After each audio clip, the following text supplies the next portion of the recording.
Hello, everyone. Welcome to A Frisch Perspective Live. I'm here tonight with guest Nicholas. He's going to come on in a second. I am ready with all my St. Patrick's Day items. I have tea that Nicholas sent to me from Ireland, as well as Shamrock Shake.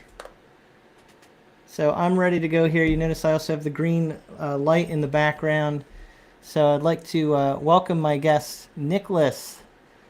How you doing, Nicholas? Hey, thanks very much for having me, Tim. I'm excited to be back with all of you, and I am also joining with a Shamrock Shake. Now, I don't know how green that's showing up, but this is a homemade one from my wife, so... That's great. I, That's an authentic one because mine is just made at McDonald's in the United States. I mean, yours yeah, is true Irish Shamrock Shake with true, true. real shamrocks in there. Yeah, those don't exist. Tim and I were just talking about this off camera. It's actually a plant called a wood sorrel plant, but they just go by the name Shamrock. So, That's that's that's right. Yes. Now I'm noticing we got people watching from different places here. We got Red here from Scotland, a little closer to you, Nicholas. hmm And I see that there's someone watching from Virginia. Hello to Hal in Virginia. hmm And we also got Cindy in Albuquerque, New Mexico. Oh, wow. So that's great. Now, I do have a question here already from Trevor. Where is the green shirt, Tim? And actually, I'm not great with colors. This is has green in it, believe it or not. I know it doesn't look like it, but I think it does have a greenish hue to it. It's probably more of a blue green, so I know that doesn't quite count. But that's what I ended up wearing today. But I'm making up for it. I've got my green shake here. We have the lights. I got the light in the background. Yeah. We're going to be talking about Patrick, Saint hmm Patrick. Now, I should just say to everybody, we're actually both here as saints ourselves. I've got Saint Yep. Nicholas with me. I'm Saint Timothy. We'll explain that later.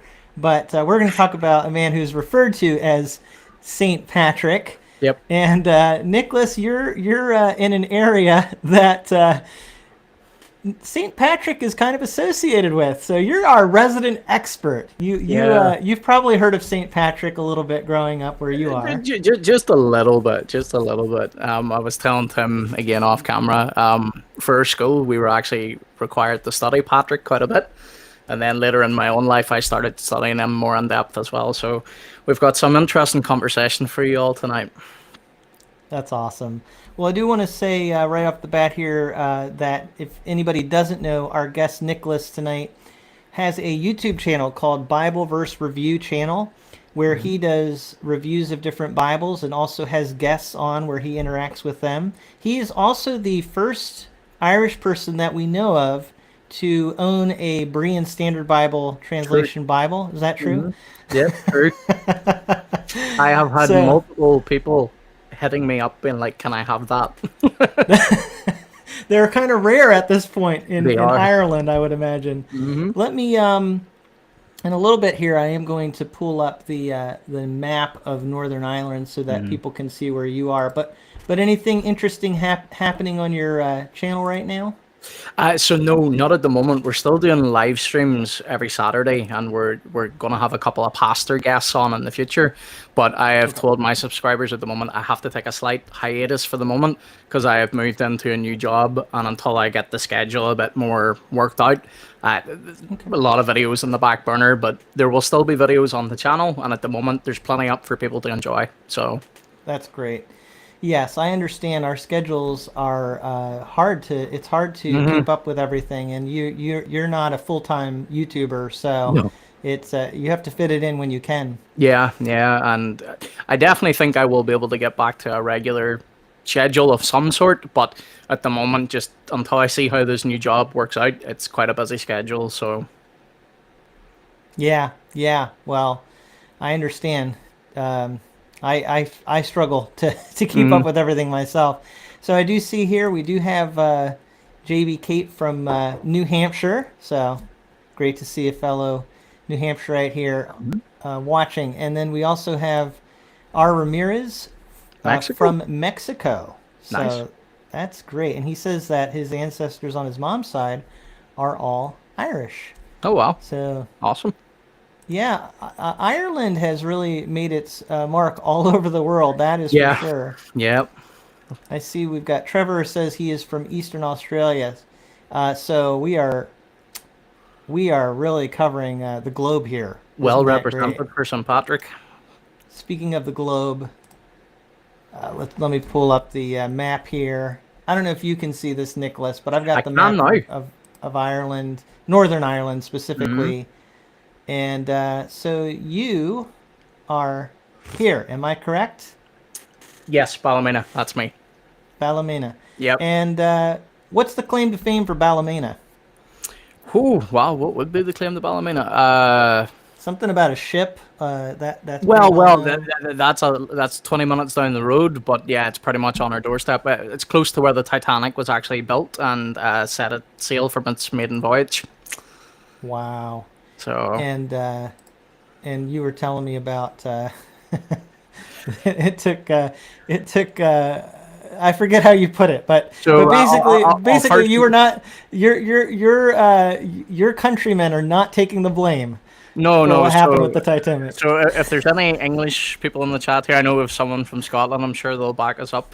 So between the Irish and the English, we have a little bit of good-natured humor, banter. But we love to say over here, it took the Irish to build the ship and an Englishman to sink it. So we'll leave that there. All right. Well, I think we've lost all of our English viewers now. Yes, so, yes. That's okay. These are all just these things are said in jest and in love. Yeah, of course. Oh, by the way, correction. When I mentioned R. Ramirez, I referred as a him, but she says I'm female and originally from Florida. So that's great. And I was just down in Florida a couple weeks ago visiting my parents. So Florida is a wonderful place in the winter, that is for sure, getting away from the cold weather we have here. I see we also have greetings from Belgium. Wow, what is going on here?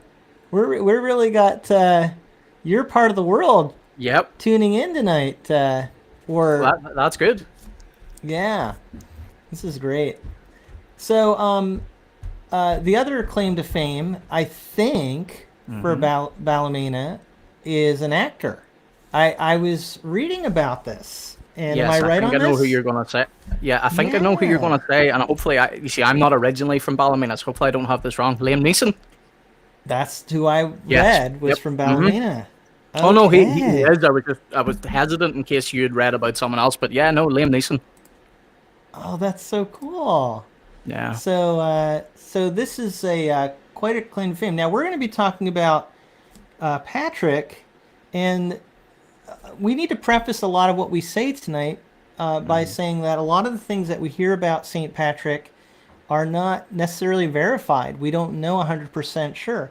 But Yeah. looking at the map still, it is said that he was the Bishop of Armagh, and I'm going to zoom in a little here. So you're up here, and Armagh is right over here. Yep. And so it's possible that he is someone who was living not incredibly far from where you live. And I regardless of whether he actually lived in that specific area, he certainly Yeah. has had an impact on your country.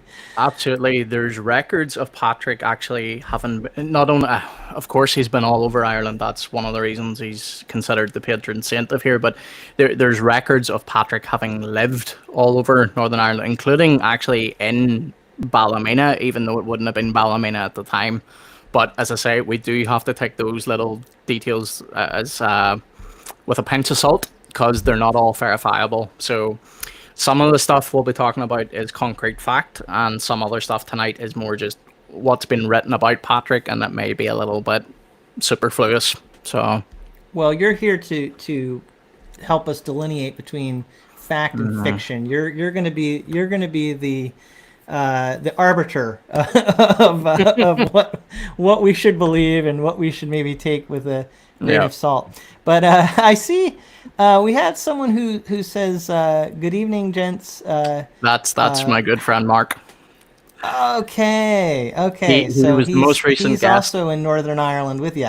Yeah, he was my most recent guest on Brothers Talk Bibles. Oh, that's great. Well, Yeah. good to see you here, Mark. Wonderful. I love seeing all these people with us tonight from all different places. You have a way of just bringing in people from all over, Nicholas. This is great. I They call love it it. the Irish charm.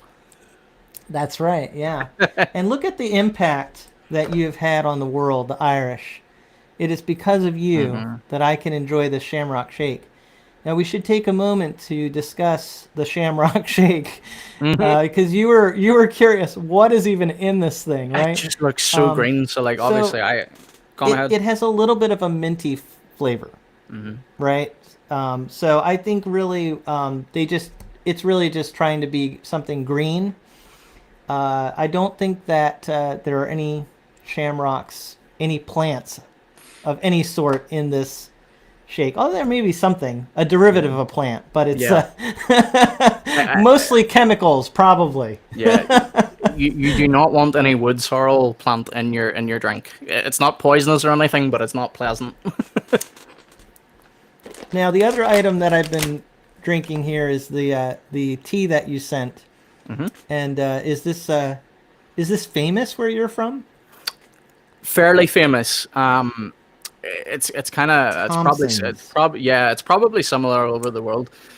Every country has their own brand stuff, but yet we always go and buy the brand from another country. So while it is famous over here, we tend to drink mainly English tea, which, believe it or not, is interesting because we're normally at fighting words with the English.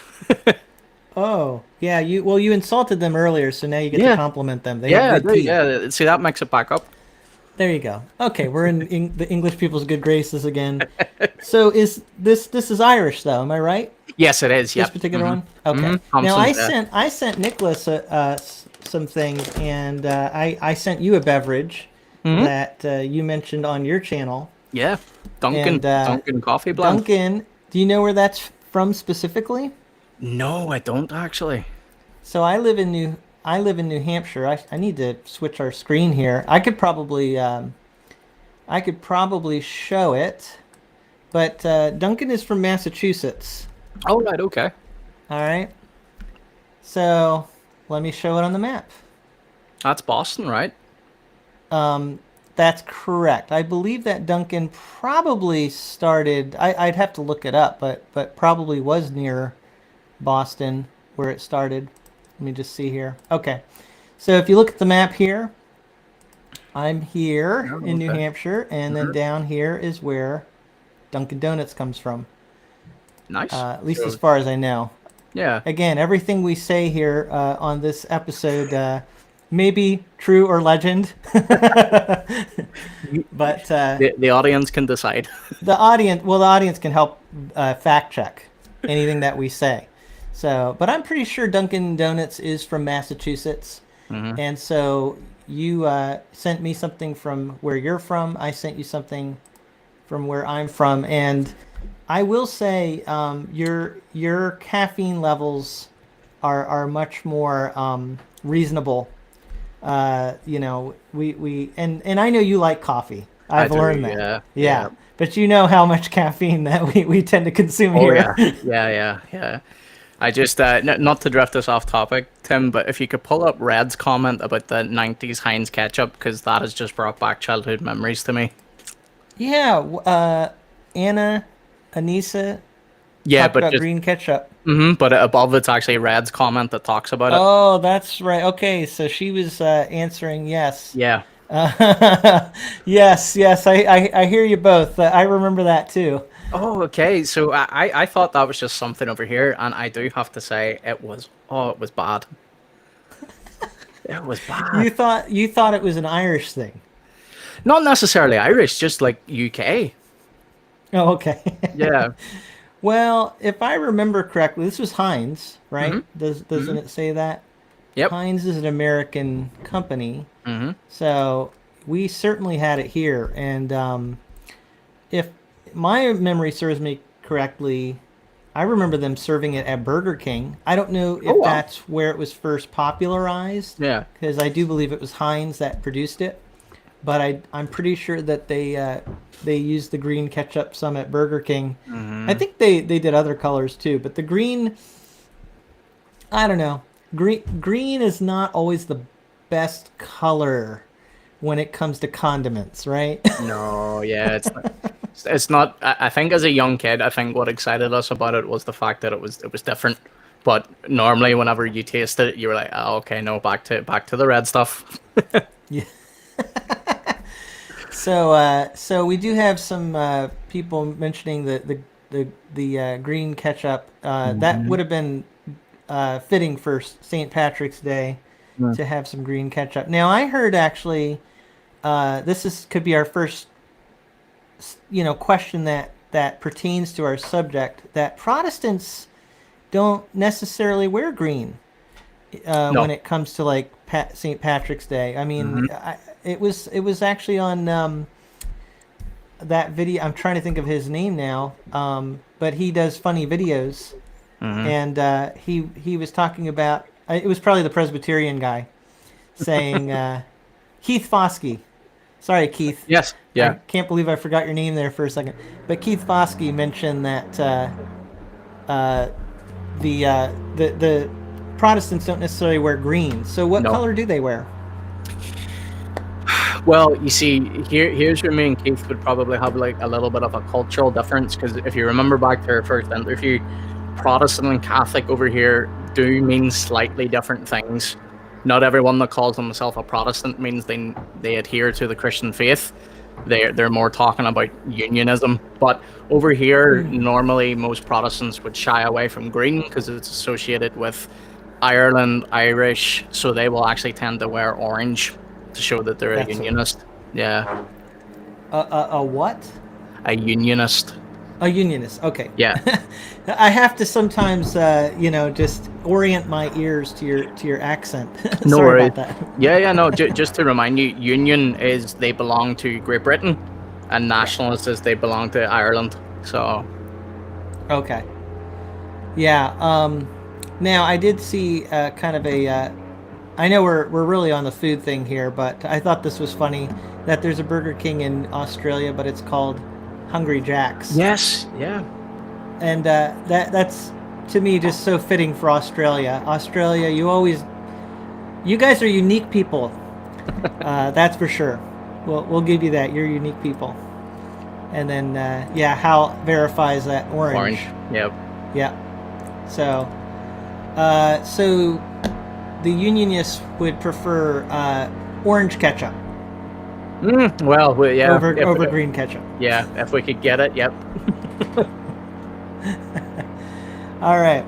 Um, Now I do want to follow up from last week. I did a giveaway of a book, and the book is Ignite Your Faith by Kyle Lewis, who is on my channel, Hmm. and it's a really nice little read, really encouraging book. And the winner for this week is Aaron Jacobs. So I will be emailing Aaron Jacobs as well to let him know he's the winner, and that's going to be sent out to you as soon as I get in touch with you about that, Aaron, and you'll get that book in your hands. I'm going to Congratulations. actually, yeah, congratulations to Aaron on that. I'm going to actually not be giving a Bible away at this point. I'm taking a little break from that because I had some trouble with my last Bible that I sent out shipping it. It wasn't the fault of the person I was sending it to. It's the postal service. I think Oh, that was the issue, and so I just sometimes feel like I need to get those kinks ironed out before I continue. But anyway, I'm going to be taking a break from that. yeah. I'm glad to hear you had trouble. I recently had 3 giveaways and ran into a problem with Royal Mail. So Yeah, good, it's good, good, it's good, good to hear it's all around. it happens everywhere. Yeah, Yep. unfortunately, yes. All right, we got someone watching from Kentucky. Good to see Hmm. you here. Now, Kentucky is another claim to fame there. Have you ever had Kentucky Fried Chicken, Oh Nicholas? yes, there's literally one 5 minutes from my door. Okay. Yeah. So there you go. We got we got food from all different places and items. But as Mm, I said, you we can credit you all with the Shamrock Shake. It was inspired by the Irish. yep. All right, now I'm getting into specifically talking more about Saint Patrick. Yeah. Um, first of all, and I mentioned this earlier, that you're Saint Nicholas, I'm Saint Timothy. Yeah. Um, when it comes to that idea of Saint Patrick, I Uh-huh. think, in case anybody is not aware of this, the Catholic Church tends to be what identifies people in a special sense as saints. But the way that I would look at it, reading the Bible, is Paul refers, for example, to all of the believers as saints. In other words, Yep. they are those who are sanctified by Jesus Christ. Hmm. And so, in a very real sense, I can say that you are Saint Nicholas and Yes. I'm Saint Timothy. Hmm. But Patrick is identified as a saint in a different way, Yes. Yep. right? Mm. So, what are your thoughts on that? I mean, have you, like, in Ireland, you've got the Catholics and you've got Protestant, both of Yep. them. So, do they look Hmm. at him very differently? Very different, and what we'll get on that in a moment. But so far, we haven't had anyone coming after us, Tim, for calling ourselves saints here yet. So that's a good thing. So That's good. yeah, obviously, in the Roman Catholic Church, Patrick has been. The name has actually left me, but he has been properly, I think it's canonized as a saint, Okay. by Yep. the Roman Catholic Church. So normally, whenever you hear, and if your ear's keen over here, you'll hear people talking about Saint Patrick's Day or Patrick's Day. So those going around saying Saint Patrick's Day, you can probably take a good shot in the dark that that person is either a practicing Roman Catholic or has been raised Roman Catholic. More Protestants over here will call it Patrick's Day, or another term that really, really annoys me because it makes zero sense. They tend to call it Paddy's Day. So that's Paddy with two D's instead of, there's no D in Patrick. So I've got no idea where they're coming from. So you will normally You're hear a saying they lot. call it that there? In Ireland, you will have a lot of people that shorten it down to "What are you doing?" or "Are you off for Paddy's Day?" I So, think we might be to blame for that. oh dear, Be, why? because I mean, this is just a conjecture, but in the way we speak here in the United States, we tend to have the T sound in the middle of words will sound a little bit more like a D, right? Is this why? We're known to do that. Okay, right. Now that you've took me off on this rabbit trail, can you verify this for me? Is that why I will often hear people in America calling themselves Baptists rather than Baptist? Yeah, to our ears, you sound like you're really pronouncing the T. Okay. There's a phrase. There's a phrase that I hear English people say. We say that didn't bother me at all, Yeah. and they'll say that didn't bother me at all, like with a really more pronounced T. Yeah. To Okay. me, it sounds like you're saying tall, like someone Okay. who's tall, right? But it's Yeah. just because our ears get attuned differently. Anyway, yeah, that's I think some people probably shorting Patrick to Patty, Mm-hmm. and then putting that T sound that we put in there, Patty. Okay, that makes a lot more sense because I would have expected to heard Patty rather than Patty. So okay. Yeah, I don't know if it comes specifically from Americans, but I know we do have a habit of pronouncing things more in that manner. Yeah, Red's actually in agreement here with you. So Yeah, yeah. Well, I have to say it's kind of fun actually having this conversation about Patrick with someone from Ireland. But it really does bring out, that we're all English speakers. Someone from Australia chimed in too, but we all definitely have our colloquialisms and oh different yeah. ways of pronouncing things. So you mentioned when I mentioned Dunkin' Donuts, Hmm. there's even different different ways that people refer to that place. Mm-hmm. The people in Boston, I mean, maybe there's someone in the comments that could verify or tell me, but I think they call it Dunks, something like that. You know, they have their Okay. nicknames, you know. But Yeah, we anyway, got all over. yeah, exactly. Mm-hmm. We all have our colloquialisms. It's great. Now, I'm curious, you know, when we talk about St. Patrick, Mm-hmm. um, just to kind of get a little bit of background on him, because I think you know a lot of people Yeah. would just assume St. Patrick is this Irish Christian guy. So, what are some things about his background that might be helpful for people to know if they don't know anything about Mm-hmm. St. Patrick? Okay, yeah, no, I'd be happy to go over a little bit about that. Now, as I said in the beginning, there are some things we know for concrete fact because they come from Patrick's own writings, and we've been able to verify that those were his own writings. Now, he's only left us two works, so everything we know for him about a fact comes from those things, and I'll specify what those things are throughout this, and I'll break down a little bit of his life here, and if at any point you want to interrupt me or ask any questions, go for it. But so Patrick was not actually an Irishman; he would have been a Romanized Briton.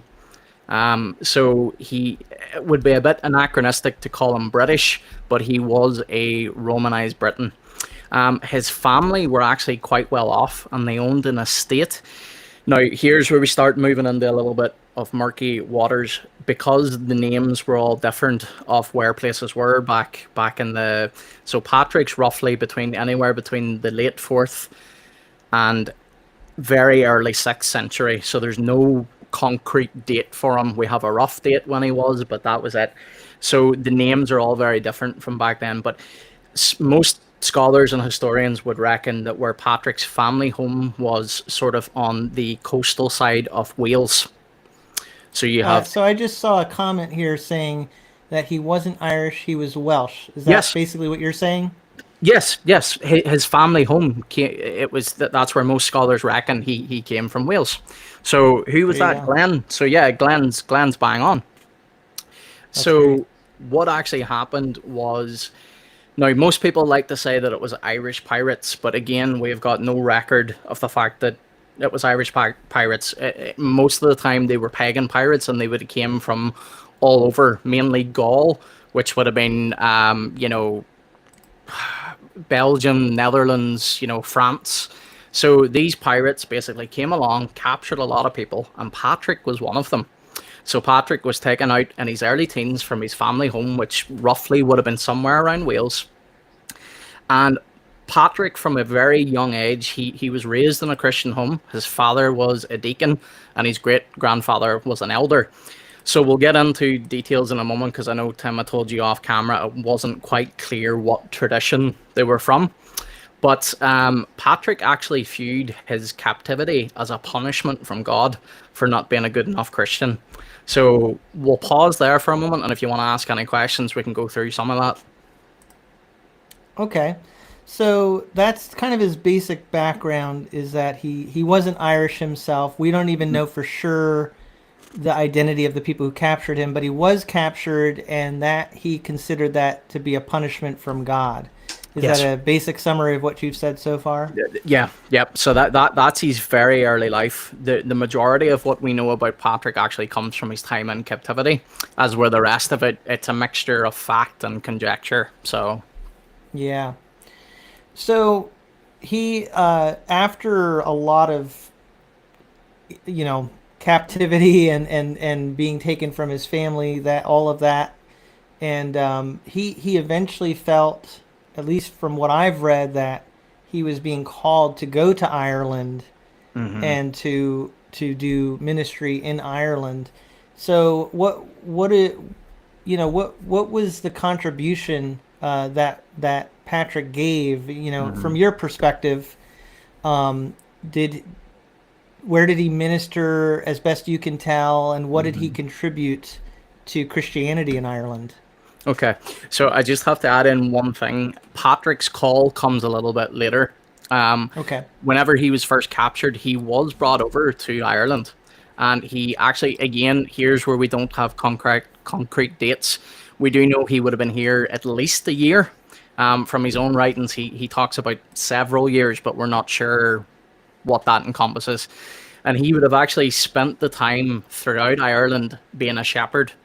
Now, people say it was shepherding of sheep, others say hogs, which you don't really tend to get much of that over here. So I'm going to go on the sheep end of things.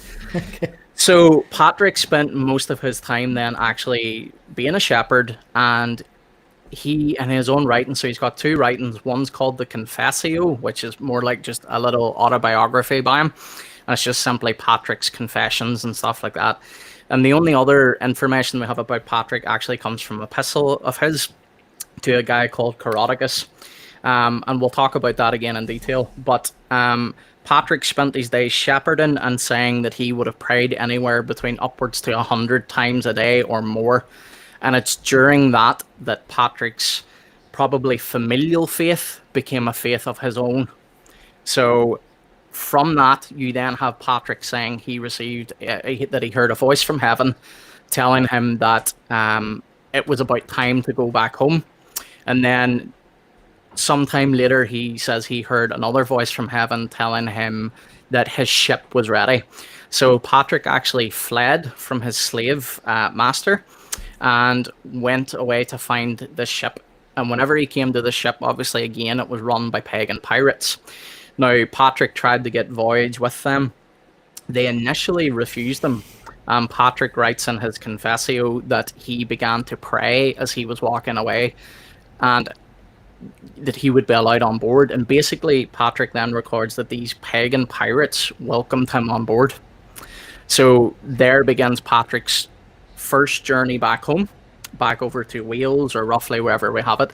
And then it's only later that Patrick actually gets his call. So we can discuss that now as well, or if you want to break that part down a little bit for your audience, we sure can.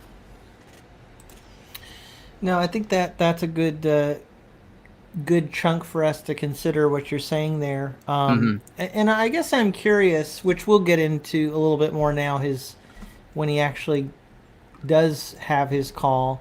From what you know, what would Ireland have been like,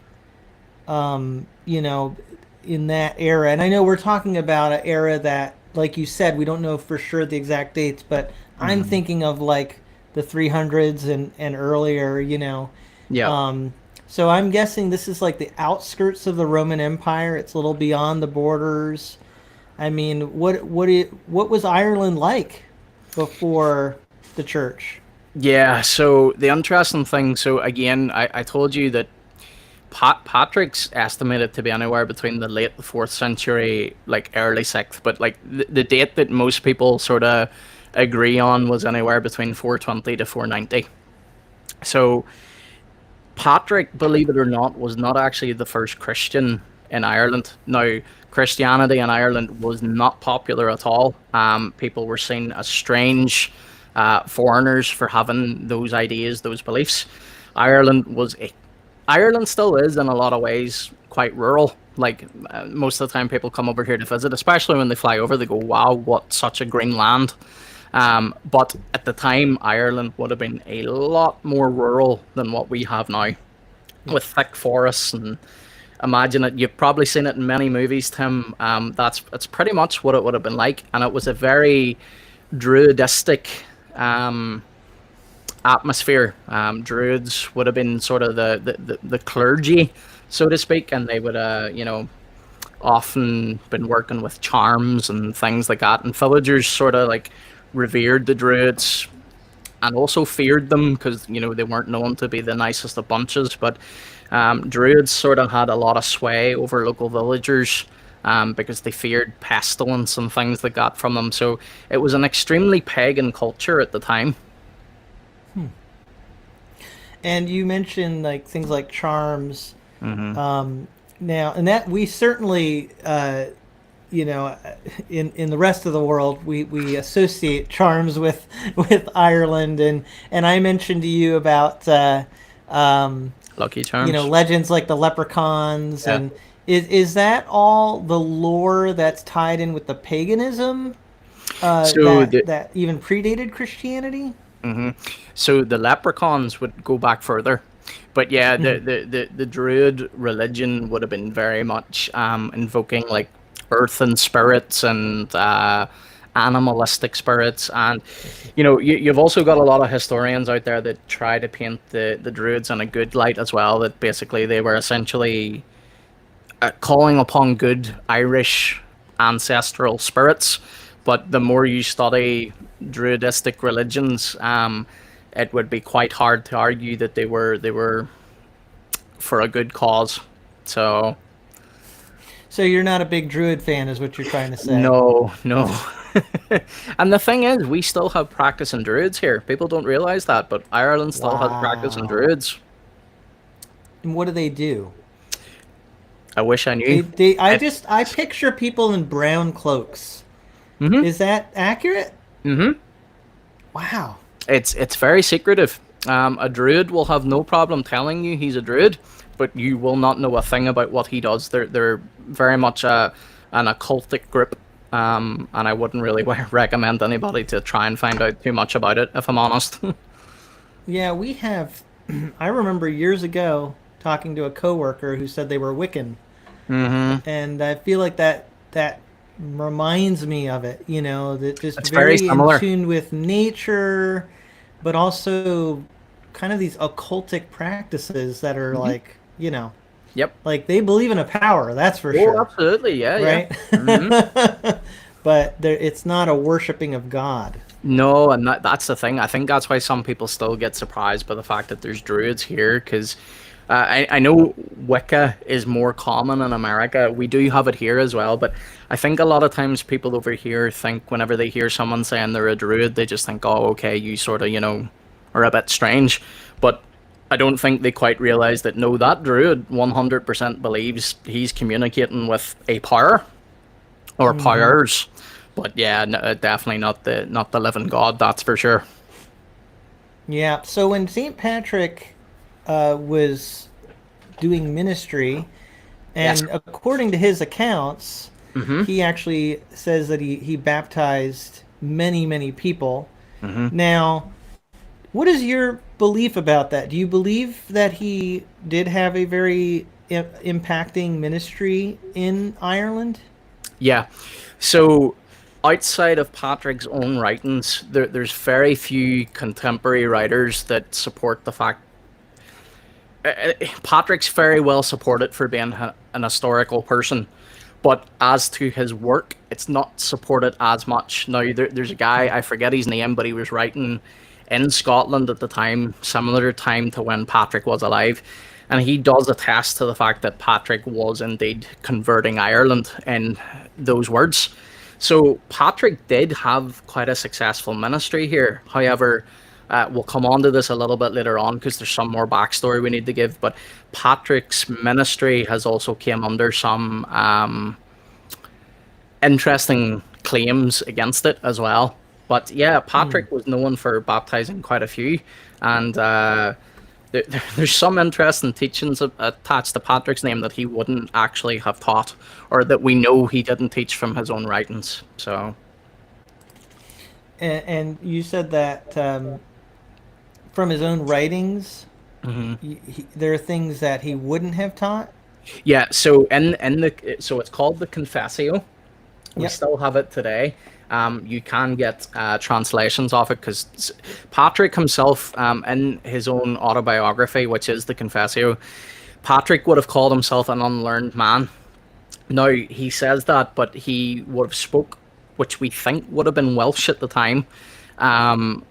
He also then learnt Gaelic in captivity, and he spoke Latin, and he was actually quite familiar with Augustine's writings. So he seemed to have access to Augustine's writings in some format. So we know Patrick actually aligned a lot of his teaching with what Augustine wrote about. So in Yep. later on in history, we get a few reports now from later authors, like in the 17th century, talking about how Patrick talked about, maybe more Roman Catholic teachings like purgatory or things like that.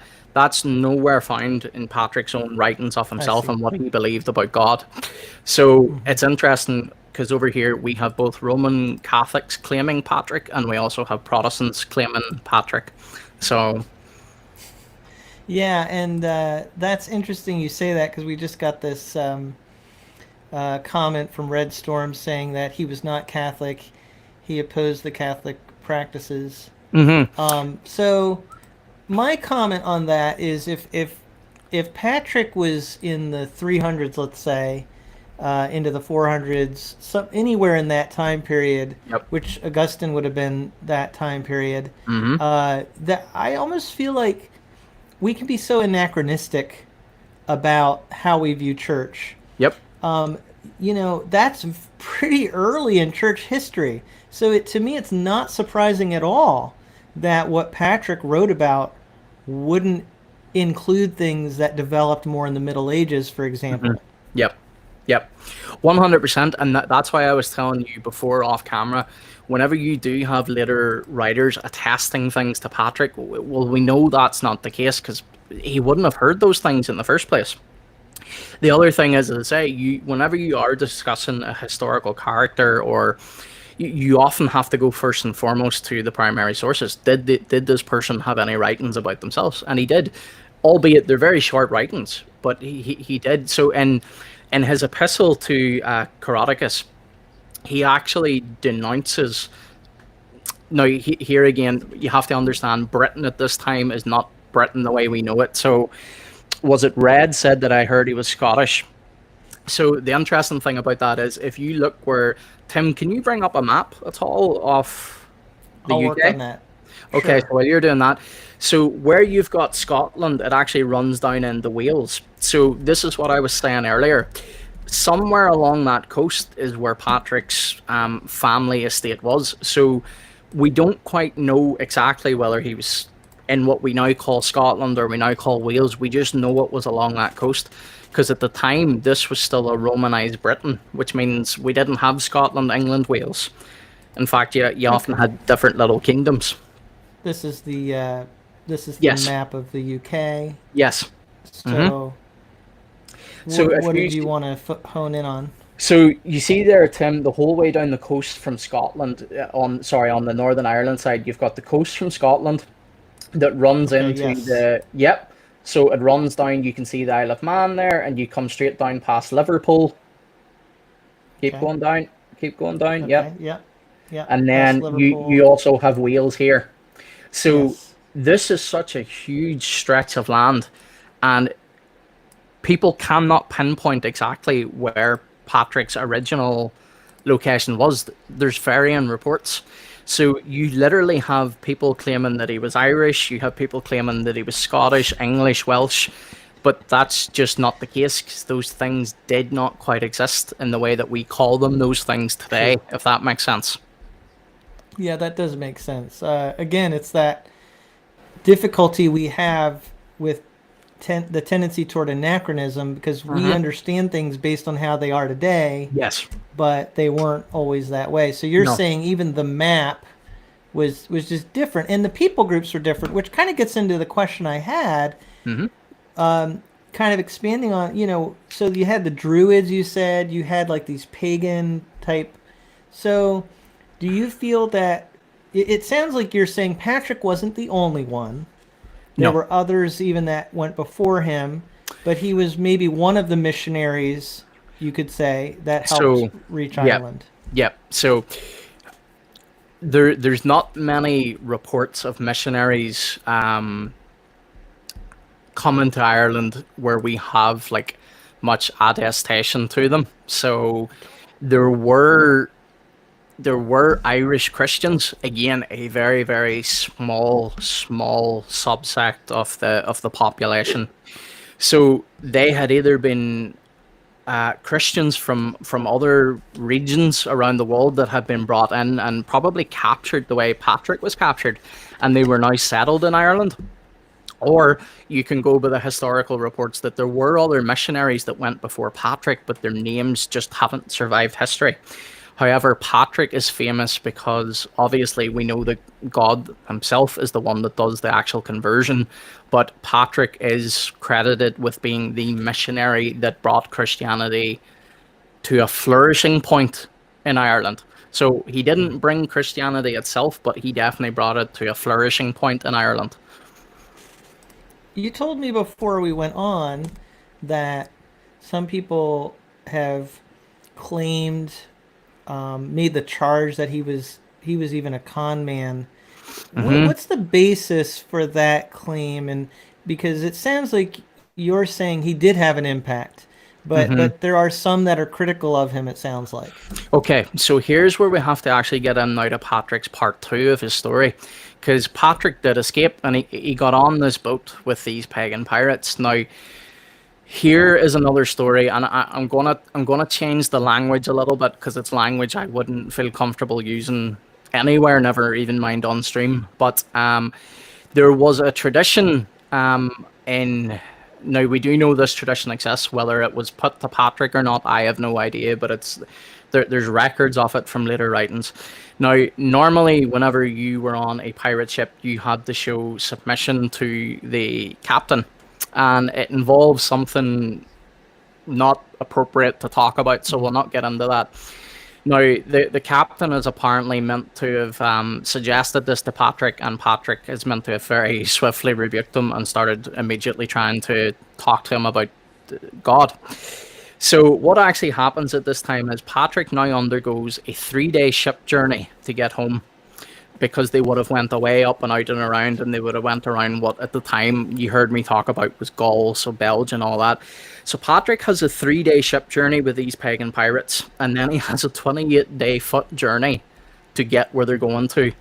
Now, the interesting thing about this journey is Patrick describes going through a desert, and this is where people now start, historians especially, start freaking out and going, okay, this can't be correct. There's no desert in this region.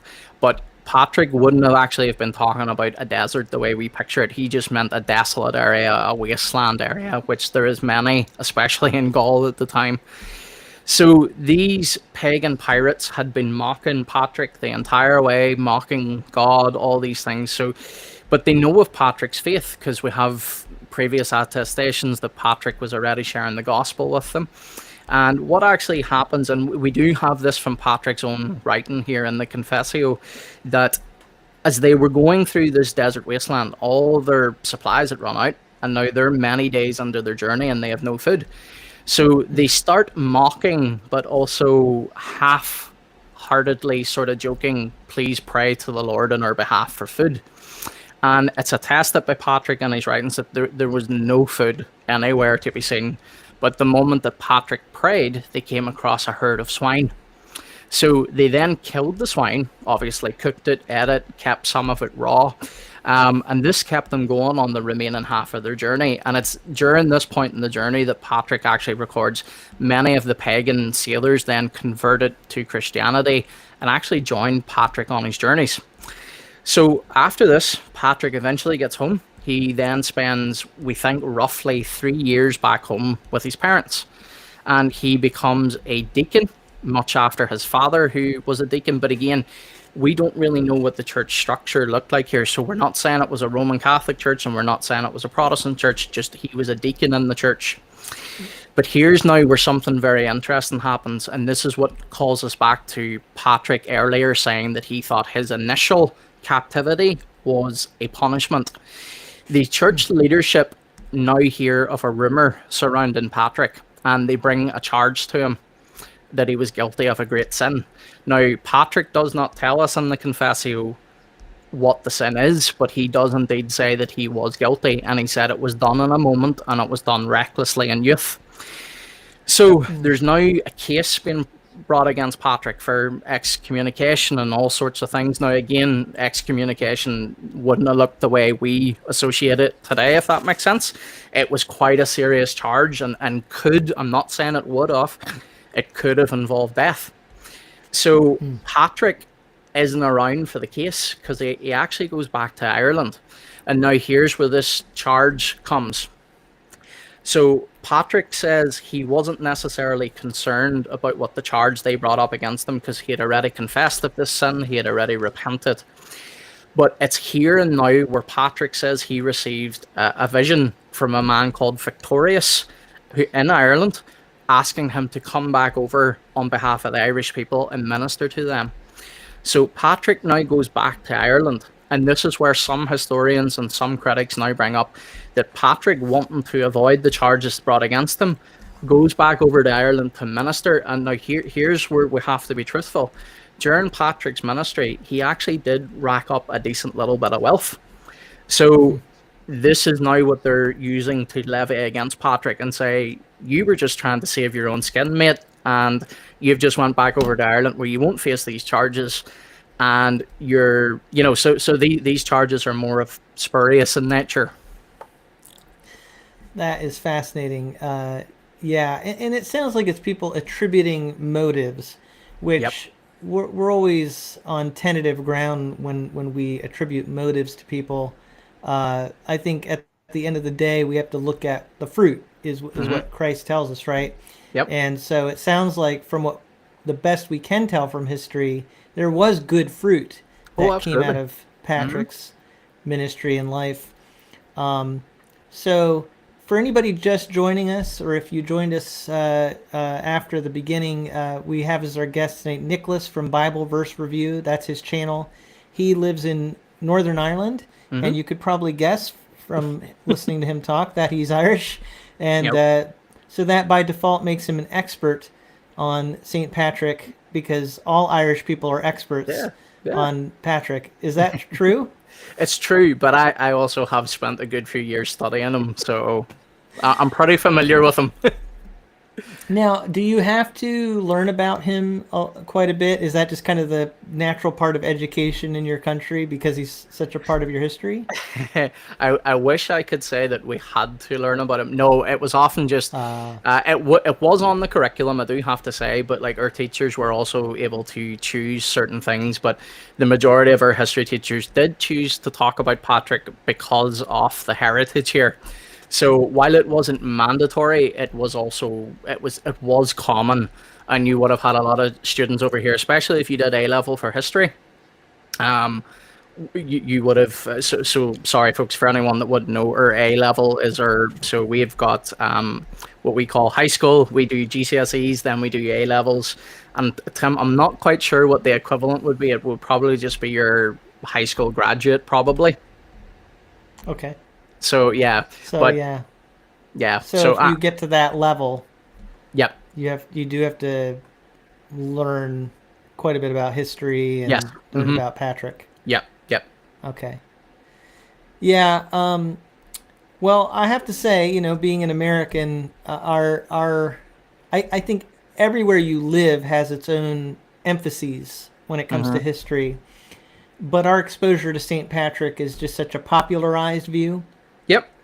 We learn about him so much from just the cultural celebrations that take place. I mean, I've been showing my Shamrock Shake on this conversation, and I mean, but this is the kind of thing, like, and obviously, it's like so many things. A lot of it is even commercialized. I mean, I can picture like all these decorations that people have in honor of St. Patrick's Day.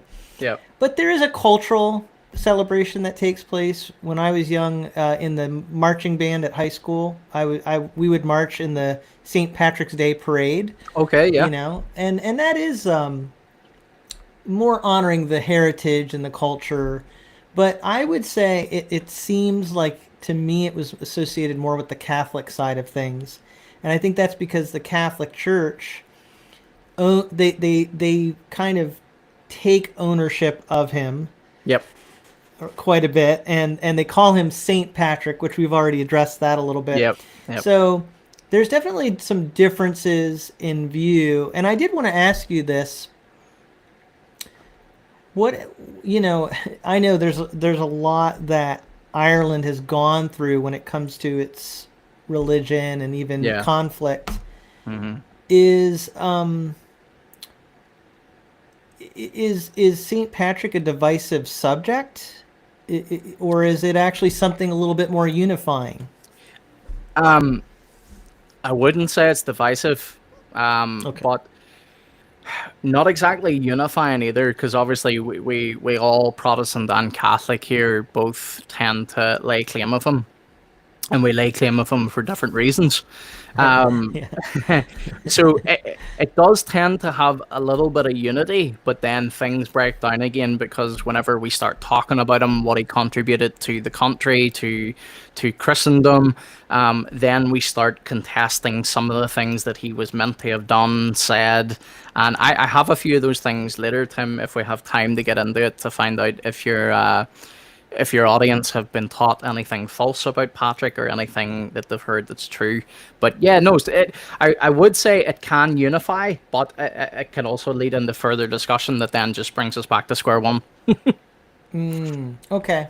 Yeah, and I would like to hear from the audience too. If you have any questions for Nicholas, as I said, he's our expert tonight on St. Patrick. But it's not just because he's Irish; he actually has studied this, Yeah. and as you can tell, it's very evident that you've read about him, you've learned about him, and you Hmm. have a lot of knowledge that a lot of people wouldn't have, and I think that's important because these historical figures, they can be so elevated that we hear a lot Hmm. of legends, and that's, I think, what you're talking about. There might be Yes. some things that we've assumed are true. So let me actually, at Hmm. this point, I was gonna suggest we show this video now. Yeah. It's a humorous video by Hans Vienne from Lutheran Satire, and everybody in the chat can let us know if it's coming through okay, and if you can hear it. I hope we can show this successfully because it's a very funny video, but I think it does play into a little bit of the stereotypes Yeah. of St. Patrick in Ireland and what he did when he came to Ireland. So Hmm. let me put this up here. It's called St. Patrick's Bad Analogies.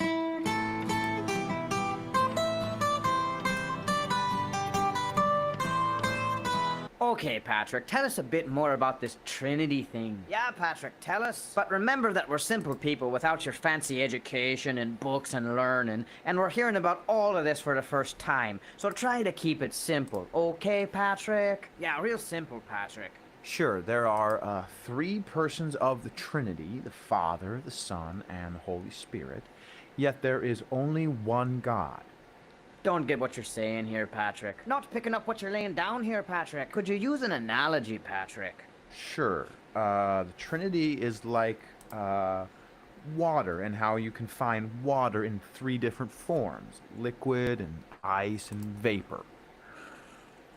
That's modalism, Patrick!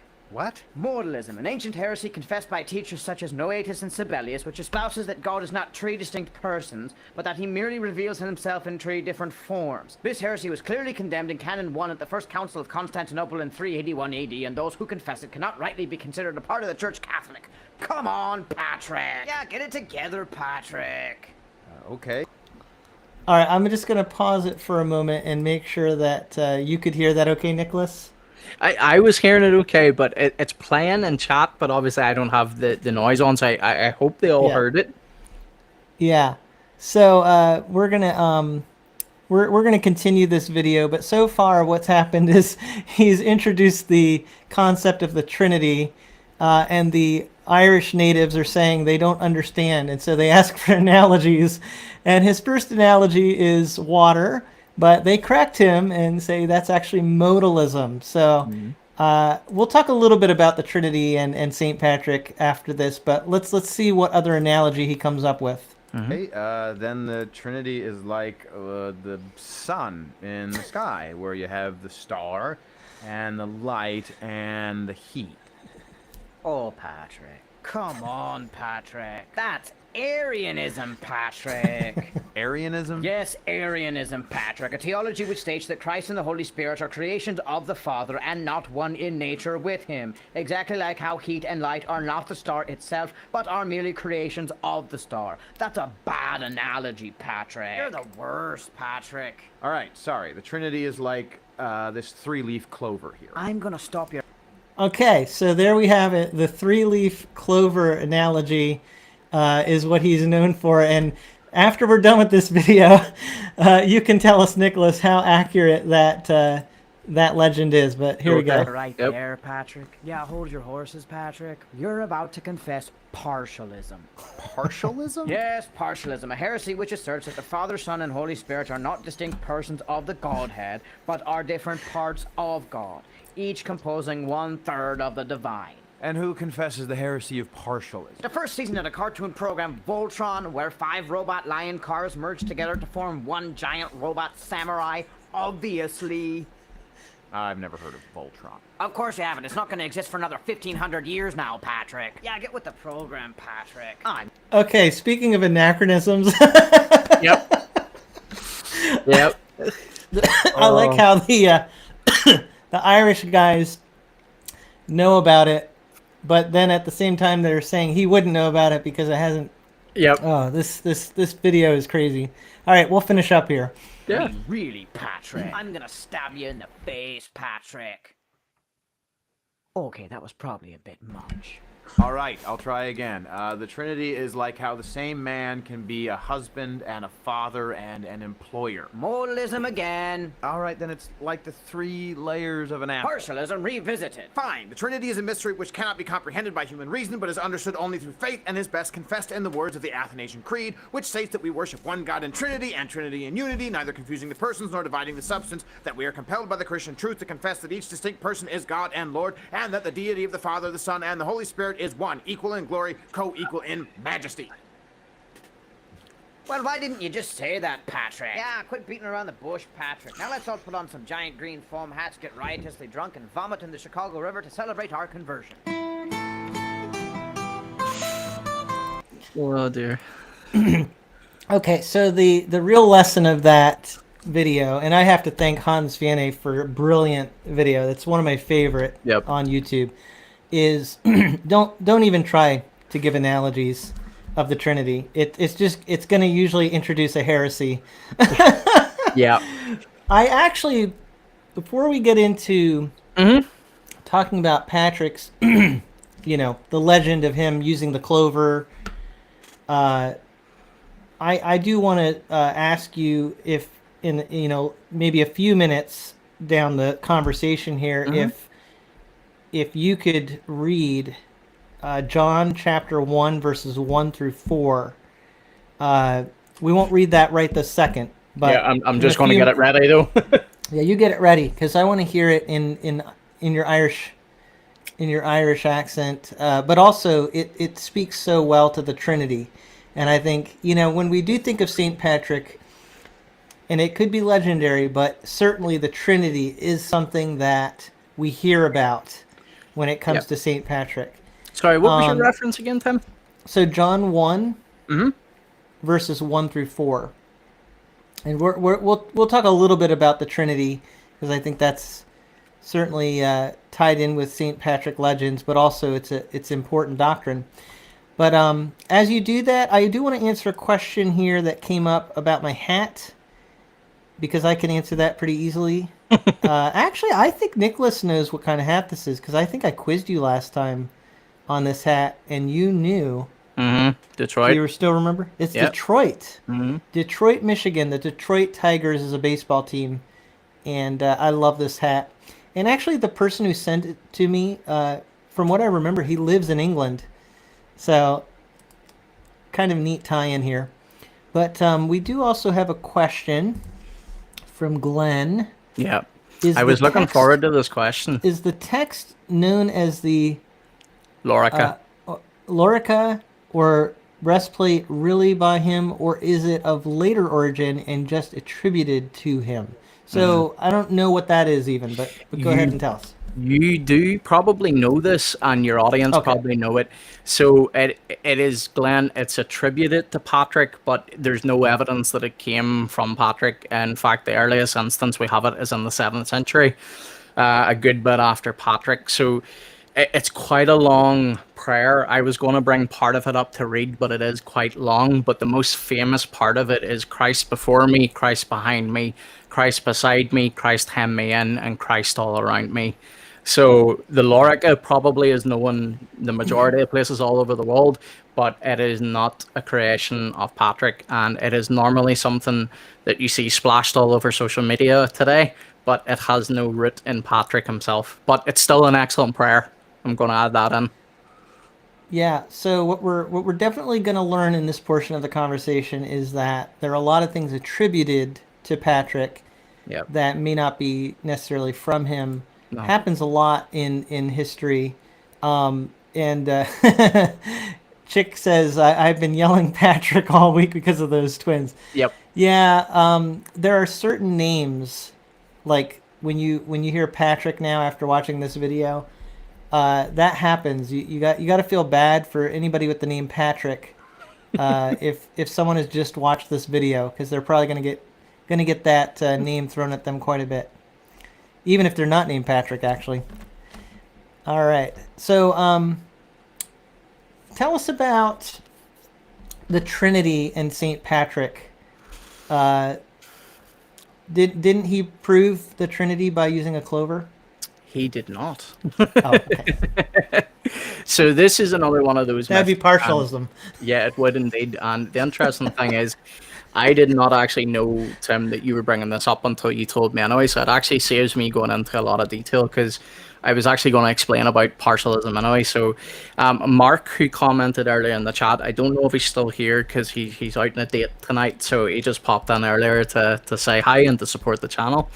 But Mark and the young guy Matt that I've had in my channel, I've mentored those two gentlemen for years. And whenever I was first mentoring them, their knowledge of the Trinity in the beginning was, I think they would happily admit it to themselves, so it was a bit off, because they had often been taught by youth leaders, unfortunately, at times, that sentence that normally started like, the Trinity is like. So normally you hear that phrase, my advice to you is run. What you're about to hear is not what the Trinity is like at all. So if people have to realize analogies fall down all the time whenever they're applied to their logical conclusions. So whenever you apply it to something like the Trinity, not great. Now, Tim, I rambled there. What was the specific part of the question you asked? Just whether Saint Patrick Or whether he actually did. used a Yeah. clover to No. explain the Trinity. No, and you're yeah. saying, whenever you say God is like, then that sets you up for a problem. And so I was reading this week, I was listening to The History of Christianity, a book. It's a 2-volume book by Justo Gonzalez. Really neat history of Christianity. And I happened to be listening about the Arian controversy. And then I also was reading Knowing God by J.I. Packer. Yes. And all these things were kind of in my mind. And then, here we are talking about St. Patrick, the Trinity. Yep. So I was thinking it'd be really good because the Trinity is a doctrine that, well, Catholics and Protestants agree on it, but it wasn't attested, or it was a contested doctrine in church history very strongly by the Arians, and I think it's because we have a hard time understanding it. Yeah. But what I loved about J.I. Packer's book, and I do encourage people to get this, Knowing God by J.I. Packer, it's really good in thinking about issues like this. He talks about John chapter 1, the first chapter, but I'd like you to read the first 4 verses, because this really helps you understand what the Bible's teaching about the Trinity is. So You want me to can read that now? Yeah. Yeah. Okay, John chapter 1. In the beginning was the Word, and the Word was with God, and the Word was God. He was in the beginning with God. All things came into being through him, and apart from him nothing came into being that has come into being. In him was life, and the life was the light of men.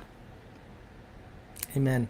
What's fascinating about that passage, it really clarifies something that the Arians were I think they were combining the philosophy of their time and trying to figure out from a human perspective. But what the scripture teaches right in the scripture itself is that the Word, which we read later in 1:14, became flesh.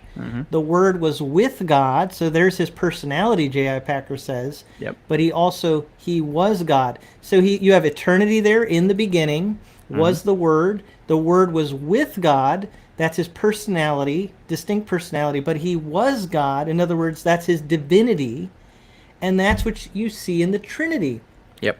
That there is one God, and yet there's these three persons. Yeah. And so I think, the end of that video we watched gave the more technical definition that the church fleshed out. Yep. But really, all you have to do is go back to Scripture and don't overthink it, right? Yeah, because God is incomprehensible. Yeah, absolutely. And here's where, if anyone ever asked the question, what did Patrick believe about the Trinity? I would say he believed exactly what Scripture taught, because from a historical point of view, if you're going to Patrick to learn how the Trinity operates both ontologically and economically, you're not going to get that.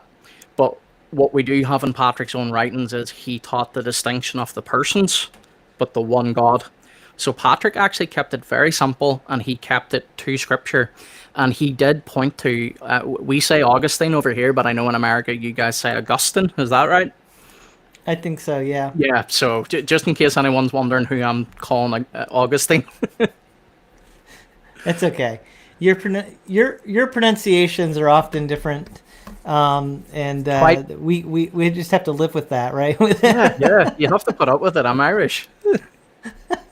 Well, you're not necessarily wrong. I mean, I actually think what we talked about earlier, the way you pronounce your T's more clearly, actually makes more sense. But it's just one of those things. So we did get a question from Anna. It says, is St. Patrick's Day celebrated any differently in Ireland than how it is in, say, America, wearing green, pinching those who don't wear green, going to pubs, etc.? I asked because I heard some Irish can get offended. It's continued on here. Some Irish can get offended at how Americans celebrate it.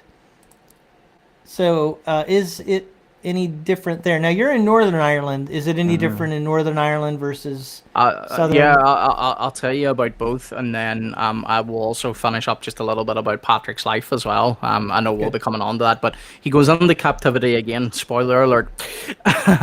But Anna, it's celebrated quite differently depending on whether you're a believer or a non-believer. So for most non-believers, like St. Patrick's Day is a day where they go to get drunk, party, and hang out with family and friends, because everybody's off. It's a national holiday.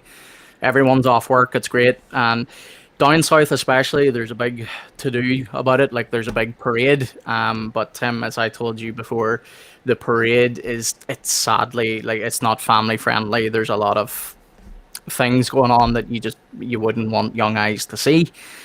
So sadly, his legacy has kind of turned into a bit of almost an excuse to become a bit degenerate. And sadly, it's much the same up north. We treat it the same. Now, where it differs on the believing side is for Protestant believers, we would take it as a day where we're grateful to the Lord, not only for Patrick's ministry here in Ireland, for the fact that souls were converted, that Ireland is much in the position it's in now through God actually using Patrick. We're grateful for the day off where we can be with family and friends, and we do try and take that as a time of rest. That looks a little bit differently for each individual believer. For the Roman Catholic side, they would view it much more similar, but obviously they go to chapel, they have prayers that they like to say, so it becomes a wee bit more of a sacramental day for them, but not quite. Sometimes when people say sacraments, they think we mean the established sacraments, but no, just more of a ritual. See, I wanted to stay away from the ritualistic setting, because I know some Roman Catholics would take offense to that, but just a poor choice of words in my end. That's okay. I'm Protestant, so you can say ritual all you want. Yep. No, I know what you're saying though. We want to represent Yes, I'm trying my best to be fair people to their from view. from a fair, yeah, as fair as we can. Yep. I understand.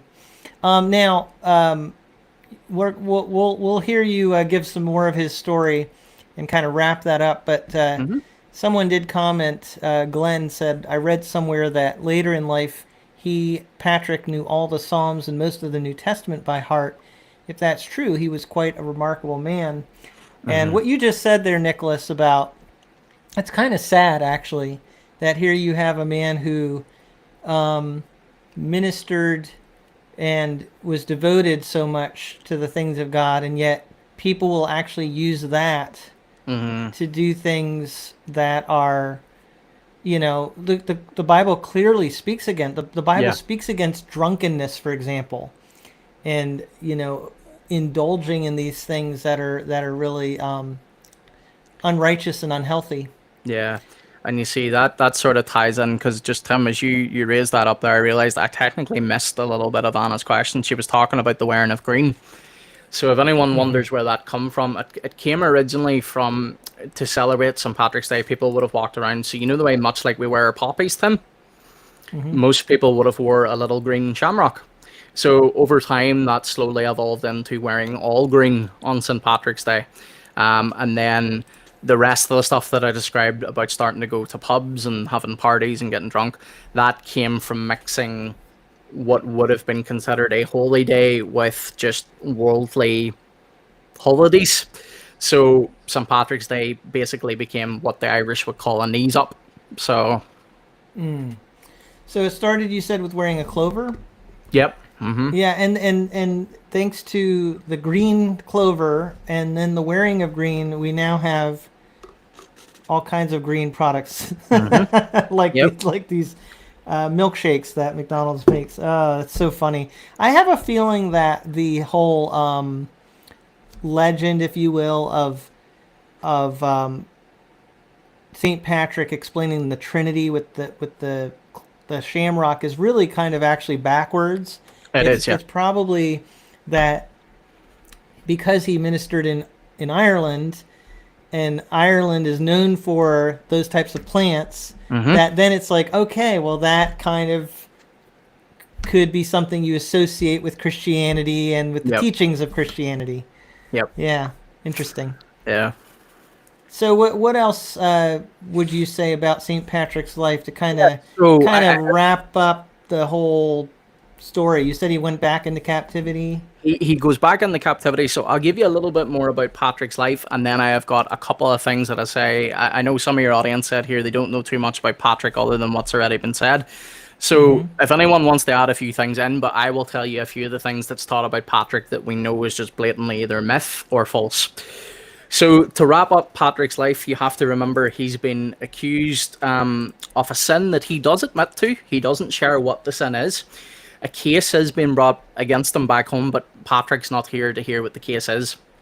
Now, here's where history differs a little bit. It's said that Patrick has been found guilty, and if he returns home, punishment will ensue, which a lot of people assume to have concluded would involve death, probably. So it's at this time, and here's again where the naysayers come back in. Patrick is reportedly to have heard another vision from the Lord that he will go into captivity once again. But do not fear, he will not leave Ireland, and it will only be for 2 months. Then, and here's the place where we have record of it, Patrick is writing from being imprisoned, and he is imprisoned exactly 60 days. So quite interesting to find that. But Patrick, one of the things about Patrick, and again, the naysayers about Patrick would tend to use this against him. Sometimes Patrick would have been a man of quite superfluous language.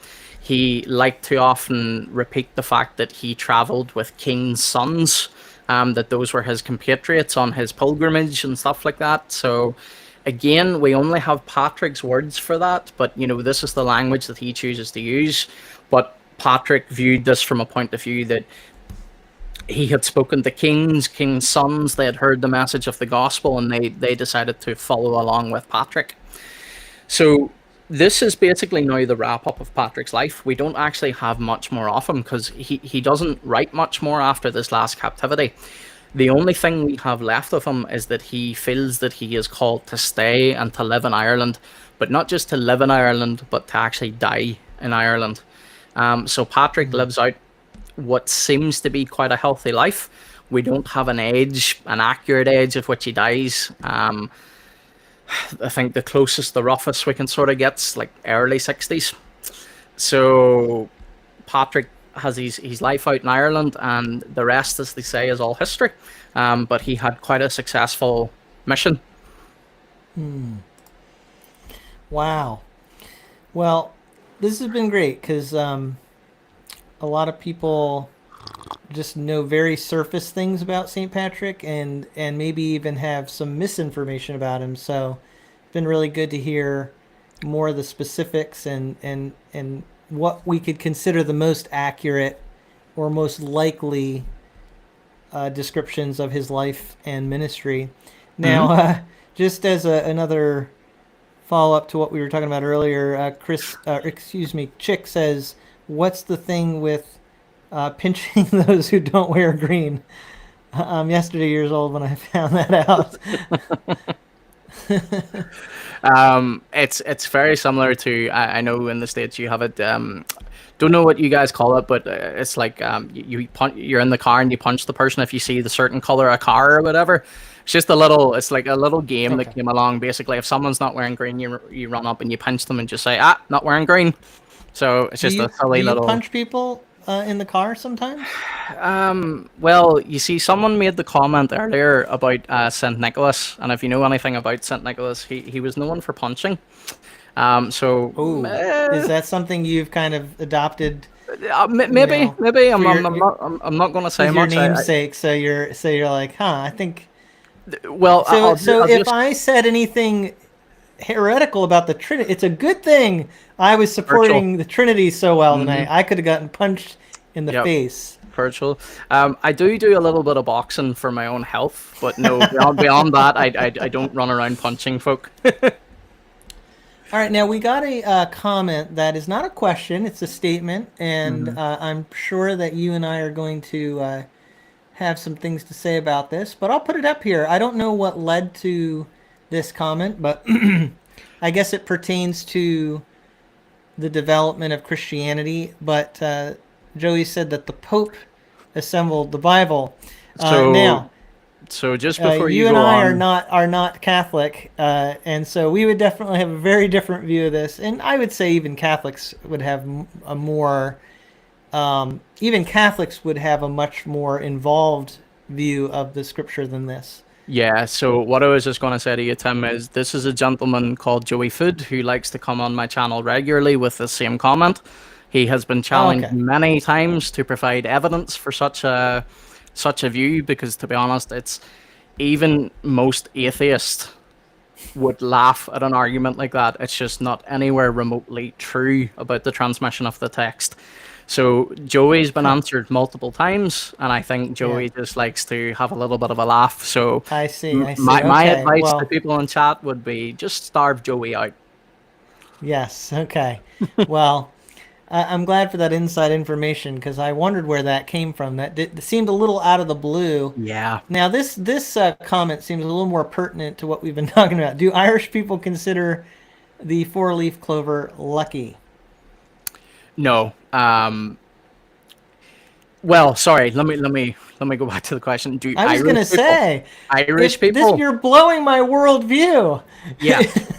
So Irish people. Apologies. Who asked that question? Jason. Jason, yes. Jason, apologies. I automatically read that as, do Christians associate it to be lucky? And of course, my answer was no. But no, do Irish people? Yes, there would be a lot of superstition still in Ireland. And yeah, people, if it is quite rare to find a four-leaf clover. And I was telling Tim, they're more closely known as wood sorrel plants. So if people find them, they will actually pick them up and attach them to their clothing, because they do view it as being quite lucky. Yeah. And what you said earlier about the charms of the as you go back to some of the more superstitious pagan beliefs, and again, Lucky Charms. That's Irish.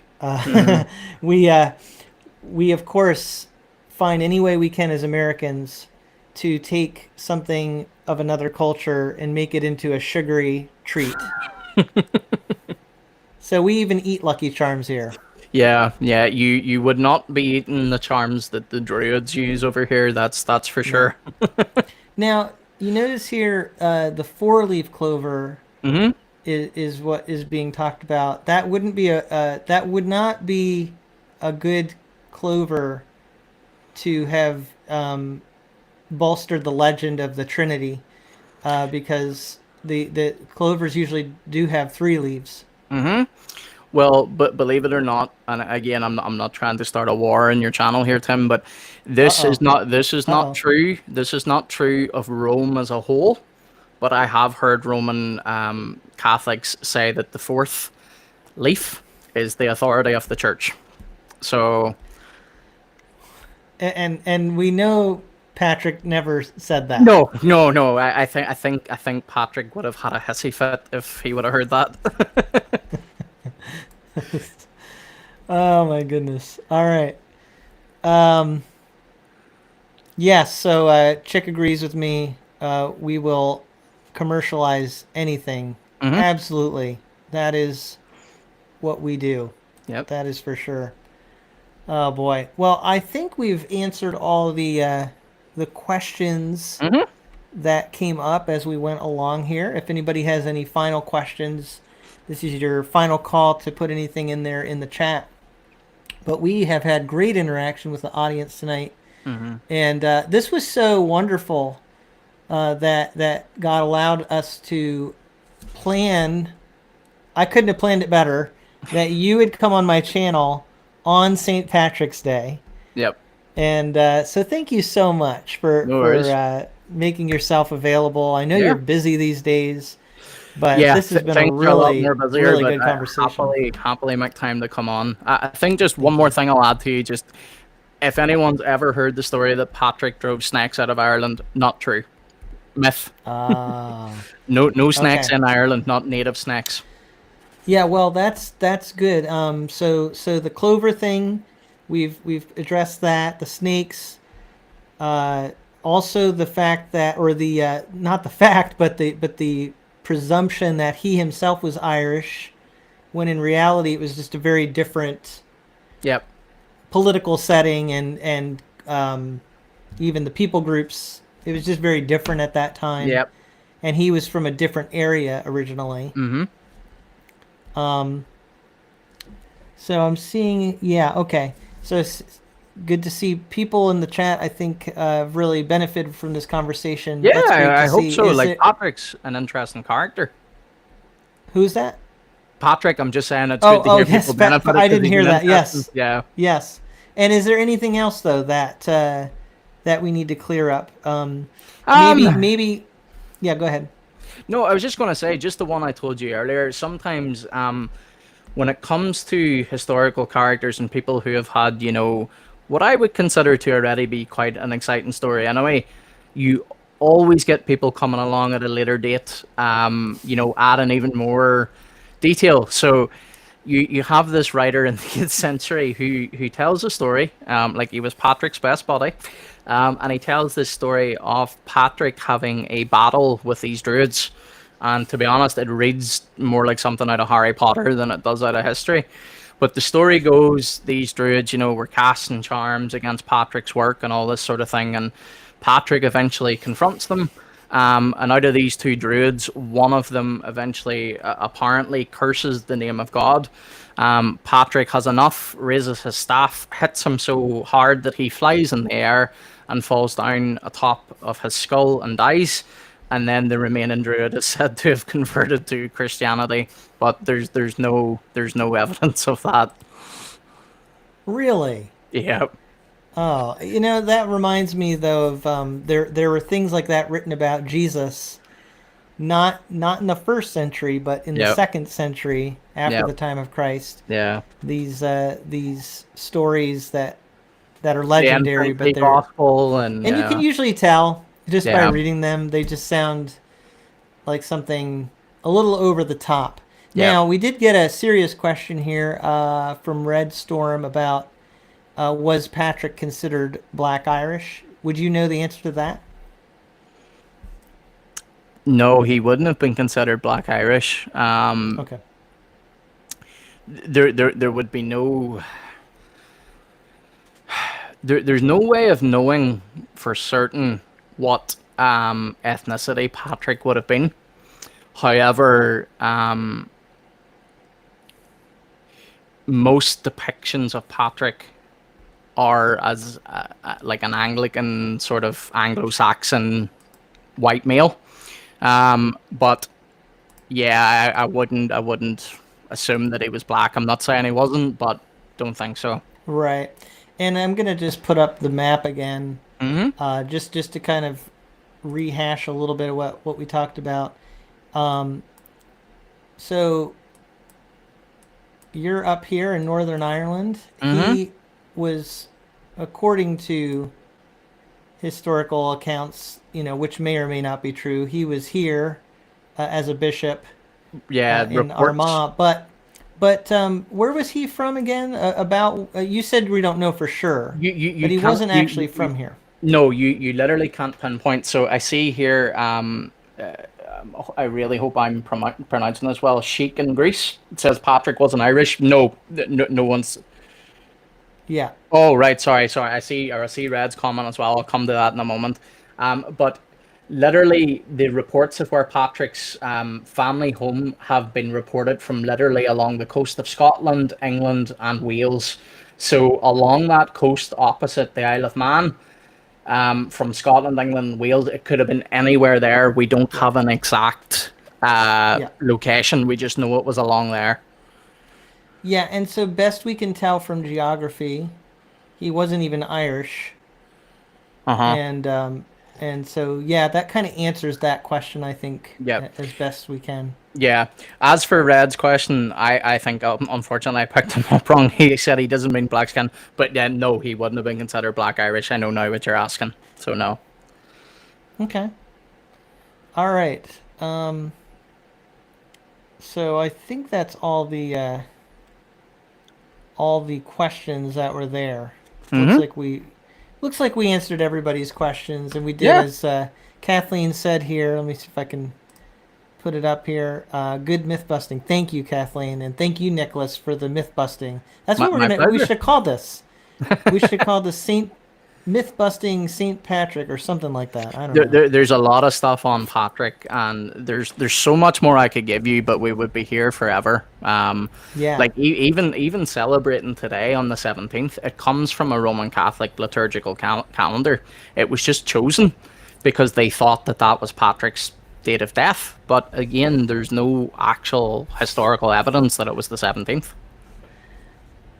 Yeah, well, I'm being Baptist, we don't really do too much with the church calendar, right? Nope. And it's funny because I feel like the church calendar, you have like these clear events that are like the huge events, but then you get like this big lull. It's like they needed to fill it in with, we have this big space.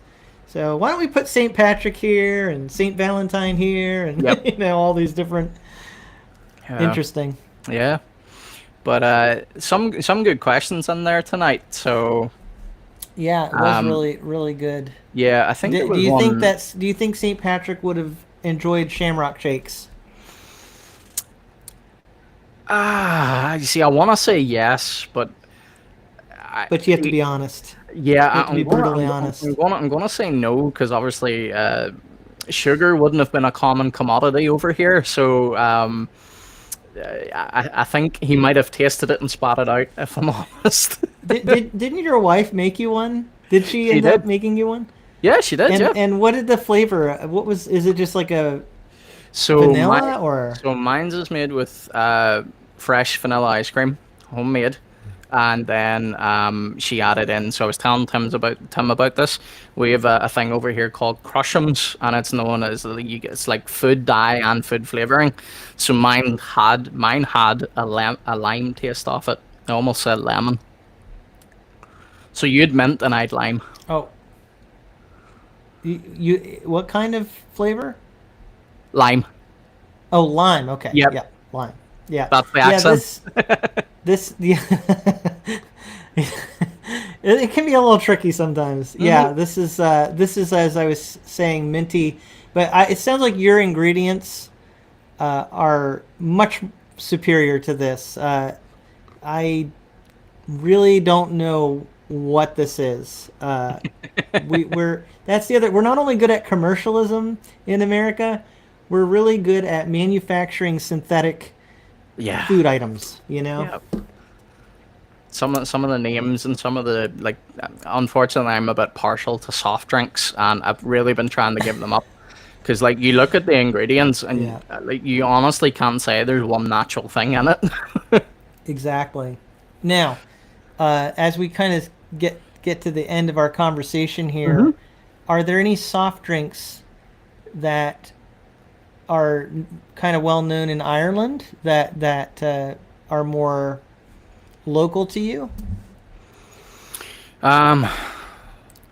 Not really. Like, we're pretty much There's no similar. green soda.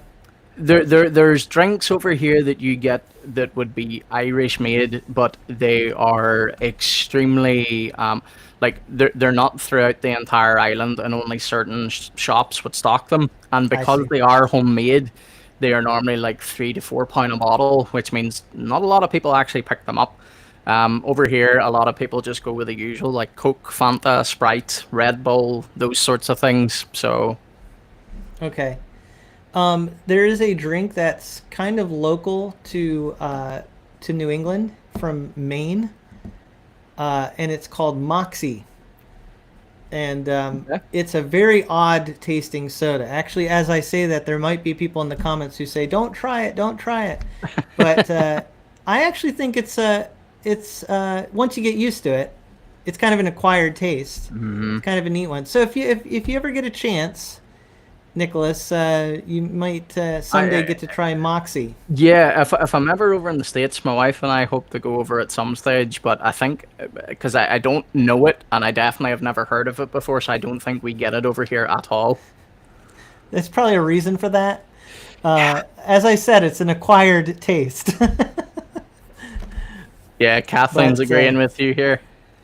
Yeah. It's an old one though. It's been around a long time. All right, okay. And I thought it was new. it's even kind of famous in especially in Maine. But it's a very unusual flavor.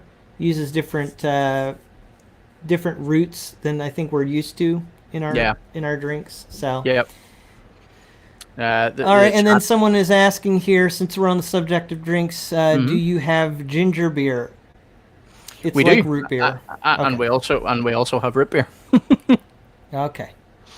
So when I I actually said know green Jason, so, soda, hey. when I said green soda, I couldn't help but think of Mountain Dew and how perfect of a match that actually is to Ireland. I mean, do you have Mountain Dew? We have a type of Mountain Dew, and the reason why I say a type is there is so much sugar in Mountain Dew that it does not abide by EU laws. So therefore, the Mountain Dew that we get actually has to have different ingredients and reduced sugar because it's considered so unhealthy. It's And dangerous. that's 100% serious. Everybody watched me put this entire cup of chemicals into my body as we were doing the interview today. We definitely are willing. We're high risk people in America, right? We are high risk. Yeah, Chick is defending Mountain Dew and says Mountain Dew is beautiful in all of its ways. Yeah, if you're willing to consume that much sugar, right? But you've had it, Nicholas? I have, yes. So when I used to travel a lot when I was younger and spent quite a lot of time in Romania. I lived out in Romania for a while. And even though Romania is in the EU, they also somehow have the really sugary Mountain Dew. So I have tried it, but yeah, it's way too much for me, if I'm honest. I told you before, Tim, I don't have a sweet tooth. So like I get a little bit of sugar and I'm like, whoa, I'm done. Interesting. And you know, it's funny as you're saying all this. Someone, oops, did I get this right? It's oh, okay, yeah. Sorry about that. It says European Fanta is much better than American Fanta. Now, I went to Spain a few years ago. I can confirm this that it has more of a juice content than the American version, and the American version is just your straight orange soda. And yeah, we just have very, very sugary. You know, I mean, our diet is quite sugary, but our sodas are definitely very, very sugary. Like, don't get me wrong, like, we have a lot of sugary stuff over here as well, but like, you do know it's bad whenever a certain drink has to be actually ingredient changed just to get into the Yes. country. It could be a taste thing as well. I mean, I'm sure Well, you're right about do, the, they but do taste very different.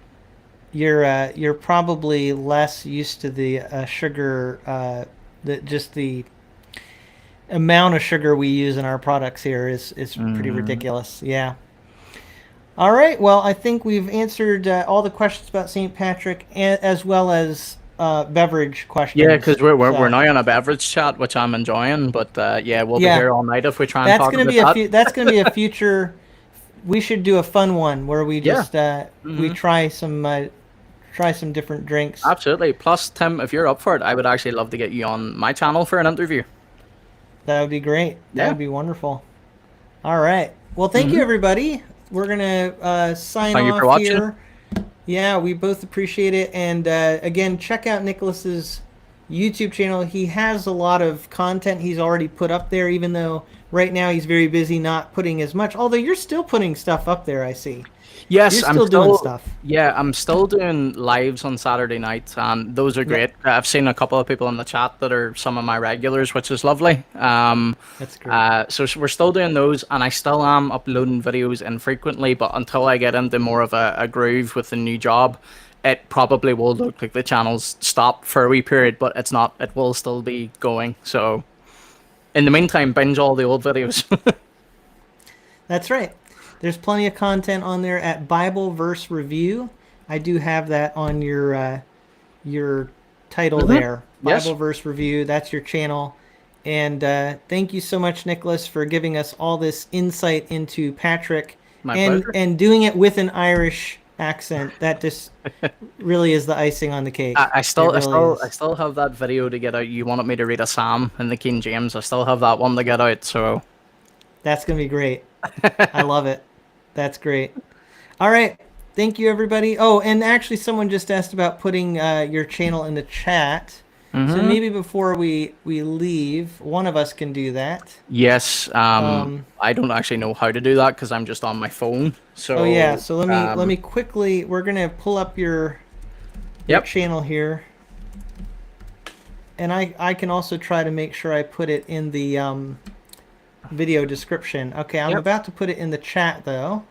So if you want to go to Nicholas's YouTube channel, there it is in the live chat right now. Thank you very much. You can just go to that link. I'll also put it in the video description for people watching the replay of this video, and they can get to your channel from there as well. That'll do. Goodbye, Sounds everybody. great. Great seeing you tonight. And next Thanks week, for watching, folks. I will be on again with another guest, Steve Kozak, who has a channel called The Messed Up Church. Yep. Very interesting analytical channel where he covers some of the extremes of the hypercharismatic movement, that sort of thing.